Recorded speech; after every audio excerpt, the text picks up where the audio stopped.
The four Emperors of the Sea are the most powerful characters in all of One Piece. But on top of being the absolute strongest beings in the world, they also play a very important political role in balancing out the powers of the world. So I want to break down the complex Emperor system by discussing its history, its purpose, who each Emperor is and was, and how they all became so mind-blowingly powerful in the first place. Starting with the fact that just one of these ridiculously strong characters is enough to make the world government cry like a little baby. In fact, when just one of the emperors attacked Marineford headquarters, they had to call in every single one of their strongest fighters to even have a chance to survive. And so you might be asking yourself, well, Manu, if these emperors are so powerful, then why haven't they already taken out the world government? Which is an excellent question that I promise we will be answering if you make it to the end of this video. But first, let's start with the basics here, because in the One Piece world, the pirate captains with the most influence and power are typically the ones called Emperors of the Sea. And so at the start of the story itself, there were originally 4 emperors who we will be talking about in more detail in just a second. However, honestly, the emperor system itself isn't really an official organization where the pirates get together and kind of figure out who is the strongest fighter there. Instead, it is more based on who the world government and its people view as the strongest and most important pirates. Which of course isn't a perfect system and can lead to some very hilarious mistakes. Now, we do have to keep in mind though that even though most of the emperors are actually ridiculously powerful on their own, it usually isn't enough to just be ridiculously powerful as a fighter. Because what really puts a character at emperor tier level is the fact that they have a ton of super strong allies and usually rule over important territories in the most dangerous part of the world, which is the New World in the Grand Line. And yeah, we'll talk about the structure of each of the Emperor's crews later on as well, but before that, it's really super important to understand the Emperor's real purpose in the story. Because what you might not know is that although most of the Emperors claim to be going after the One Piece treasure, their actual main purpose in the story at least is basically to be an obstacle to stop any other of the younger pirates trying to find the One Piece. And they're able to do this because in order to find the legendary final island Laugh Tale, which has the One Piece, you do need the 4 of these unbreakable red stones which tell you the way to get to that island. And so at the start of the story, 2 of these red stones were held by the Emperors Kaido and Big Mom, which means that they are somewhat close to finding the One Piece, although they don't seem to have made any progress for like decades. And that might actually be because they rarely come into conflict with each other, because if 2 emperors were to actually go all out and fight, it would leave both of them extremely weak and vulnerable to attack from, let's say, a 3rd emperor or even the Marines. So yeah, if you are a young pirate trying to get the One Piece, good luck trying to take out any of these monstrous fighters, but this is exactly why there is basically a stalemate in the New World for most of the story, where no one is truly making progress towards the One Piece itself. I mean, for one, the Marines can't take out any of the emperors without seriously weakening their position, young pirates join or get taken out by the emperors, and the Yonkos themselves don't really want to fight each other as well. Which, if you put it like that, does sound kind of boring, but you might be surprised to learn that that is exactly how the world government actually wants things to be. And that's because this way, no one makes it any closer to actually finding the One Piece or learns anything about the world government's darkest secrets. And I actually just lied when I said that no one is making progress towards the One Piece, because if you've been following the story at all, then you will know that the main character Luffy is of course getting very close to finding this legendary treasure. And at this point, at the end of the Wano arc, Luffy is officially considered an Emperor of the Sea as well, for real this time, which actually gave us a really interesting glimpse at how a character actually becomes an emperor, because taking down the Emperor Kaido made it so the entire world simply had no other choice but recognize him as one of the strongest and most influential pirates around. However, despite what you might think right now, actually just defeating an emperor doesn't automatically mean that you become the next one, because for example, when Blackbeard dealt the final blow to the Emperor Whitebeard, he wasn't automatically given Emperor emperor status. Instead, Blackbeard actually had to do the work and wipe out the rest of Whitebeard's crew during the time skip in order to finally be recognized as an emperor by the rest of the world. So again, it's a combination of super impressive feats against the other emperors, as well as global acknowledgement of a pirate being truly influential. But this system isn't perfect, because as we saw when Luffy escaped from Whole Cake Island, he was called an emperor even though the other emperors could tell that he wasn't quite strong enough yet. And what happened at the end of Wano was maybe even more hilarious, because the newspaper and world government started calling Buggy the Clown a new emperor as well, because of the simple fact that they think he is the leader of a group of marine hunting pirates. However, in reality, he's just the figurehead, and the real power lies with these two right here. So, like I said, not a perfect system at all. But what may completely shock you is that the Emperor system in itself has probably not even existed for very long at all. I mean, to be fair, we don't know for sure, but so far it seems like when people talk about the strongest pirates from an era, it was usually one or two pirates who were super strong and were capable of taking over the world. Specifically here, I'm talking about 40 years ago with the pirate 𝙻𝚎𝚐𝚐𝚗𝚍, who was said to be so strong he could almost conquer the entire world. And after him, it was the pirate Goldie Rogers era, which makes me think that the emperors only really became a real thing once Roger started the Great Pirate Era after the execution 23 years ago. Though to be fair, we don't really know, so it's possible that before becoming Pirate King, Roger was also considered an emperor alongside people like Whitebeard, Kaido, and Big Mom, who were all already active at the time. And before we talk more specifically about each of these legendary pirates, it is super important to discuss the actual structure of the Emperor's crews, because as I said, these crews are truly massive compared to regular pirate crews in One Piece, and most emperors have multiple islands under their control as well. And so, in general, each emperor will have a group of insanely powerful top commanders right below them, though this varies kind of depending on each emperor. For example, Kaido has 3 all-star commanders, while Shanks has a quite large group of 9 senior officers, and these commander level crewmates are usually incredibly powerful on their own, with each one easily capable of wiping out entire pirate crews on their own. And now, besides their main crew, each emperor typically also has allied themselves with captains that will come to fight at their command. This was of course perfectly shown during the Marineford War, when Whitebeard's 43 allied captains all came to fight for him. But even one of the newer emperors like Blackbeard still has allied pirates working under him, like we saw with this guy right here. And then of course Luffy himself also has his Straw Hat Grand Fleet, who are pirate captains who did pledge to come to fight for him when he needs help. And on top of all the strong subordinates, the emperors usually control one or more islands who are under their protection as well. For example, Big Mom has a whole territory of 35 islands, which made up her dream paradise called Totlands. Then of course we have Kaido, who of course has taken over Wano country, but we also have seen that he has control of some other random islands as well. And since these territories are under the protection of an emperor, anyone who attacks them risks becoming a target of that Yonko's crew. For example, we saw this during the Fishman Island arc, which at the time was under Big Mom's control, and Luffy's action there made Big Mom instantly label him an enemy.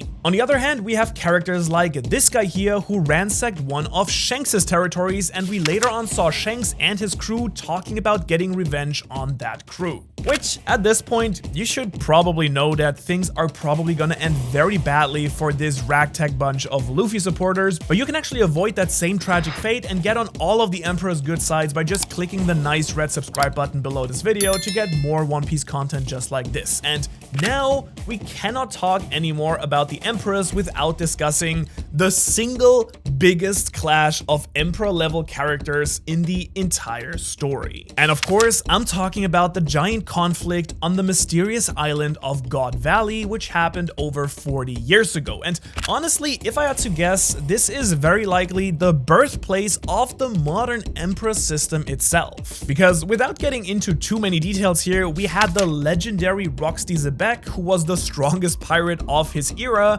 clashing with the future pirate Pirate King Goldie Roger, and while we don't know if Roger and Rox were ever officially called Emperors of the Sea, I simply had to bring this up because once Rox was defeated, his crew ended up being separated to form their own pirate crews, and wow, this completely changed the entire world because this group had 3 future emperors, including Big Mom, Kaido, and Whitebeard. Like, seriously, what an insane pirate crew. And so this is of course the origin of the future world's strongest man, because after this, Whitebeard later went on to become Roger's greatest rival. But honestly, Whitebeard was the best kind of pirate. Like, sure, he stole some treasure and smacked down smaller pirate crews like Ace's Spade Pirates, but his true dream was just to have a family of his own. Which of course is exactly what ended up happening, because his entire massive crew were basically like his sons and daughters. Which does mean that he would have done anything for any of them, including enter an all-out war with the Marines, just like we saw during the war at Marineford. Which to this day is still the most insane war arc I have ever seen, and it was so epic in large part because Whitebeard is so stupidly powerful with his Tremor Devil Fruit,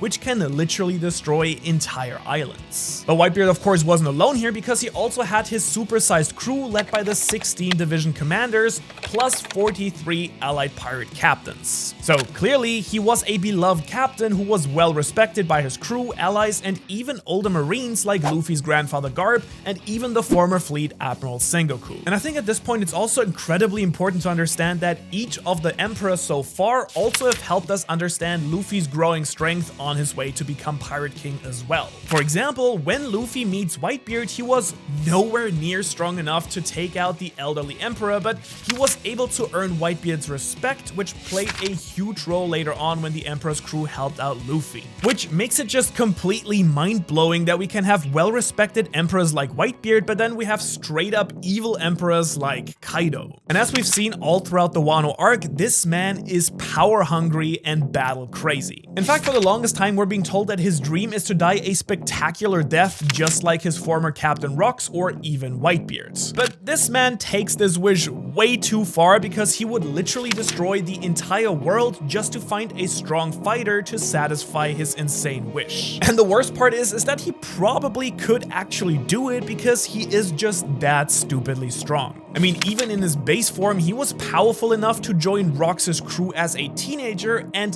then on top of that, he got his legendary Devil Fruit, which gave him the powers of a literal dragon. But if that's not enough, he also has some of the strongest haki that we have seen in the entire story. Like, seriously, sometimes I still wonder how Luffy was able to beat this guy in the first place, and in fact, it was by beating Kaido that Luffy truly became one of the emperors in the first place, which we'll talk about more in just a moment. But of course, Kaido doesn't fight alone as well, because his crew is made up of thousands of random pirates and exclusively Animal Zone Devil Fruit users, which includes some awesome dinosaur fruits and also the super weird Smile Fruit users, which, if you're lucky, give you some random animal part on your body. However, Kaido's crew is not the loving family that Whitebeard's was, because Kaido actively encourages his strongest subordinates to fight each other in order to take one of the top 3 all-star commander ranks of the crew. And what's even crazier though is that Kaido almost got his wish of destroying the world when he teamed up with Big Mom during the Wano arc.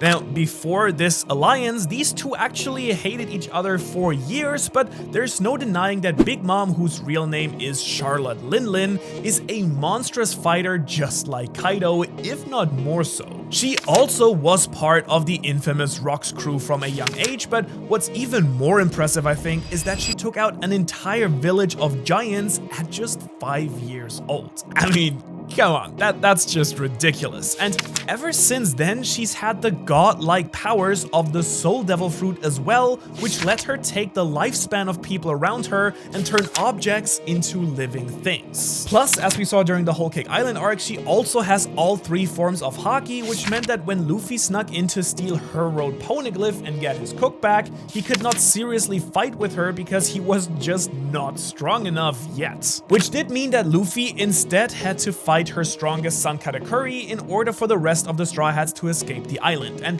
that's honestly one of the most interesting things about Big Mom's crew, because it is literally made up of exclusively her sons and daughters. To be precise, 85 children and 43 husbands. Like, sheesh, Big Mom indeed, I guess. She's basically having kids every year, but does that mean that she's constantly pregnant? Actually, I don't really want to know the answer to that. However, I think it kind of makes sense, because ever since Big Mom was abandoned as a child, her true goal was to create a paradise where all of the races of the world could live together peacefully. Which, I mean, she kind of did with Totland, except that she was stealing everyone's souls and anyone who pissed her off would be killed, and also she went on these random rages. So yeah, not exactly paradise, but more like a twisted version of the free world that Luffy wants to bring as well. However, so far, all three of the emperors we've discussed have been either killed or defeated, I guess, which means that they have all lost their status as empress. Which as a result now brings us to the first of the current emperors who we're going to discuss, who has actually made his own pirate paradise by becoming the ruler of Pirate Islands. And this is of course Blackbeard, who became an emperor during the time skip by defeating the remainder of Whitebeard's crew. And out of any pirate in the entire story, he has caused the single most chaos in the entire world by killing Whitebeard, breaking some of the most dangerous pirates out of the prison to form his ridiculously strong pirate crew, and stealing ridiculously powerful devil fruits along the way to give to himself and the rest of his crew. In fact, he is the only person that we know of so far to have eaten 2 devil fruits, including his darkness fruit and Whitebeard's old tremor fruit. Like, seriously, this guy is insane. And on top of all of this, his dream is to become king of the world, which means that he is Luffy's main rival probably to become Pirate King, and those two will undoubtedly be clashing at some point in the story soon.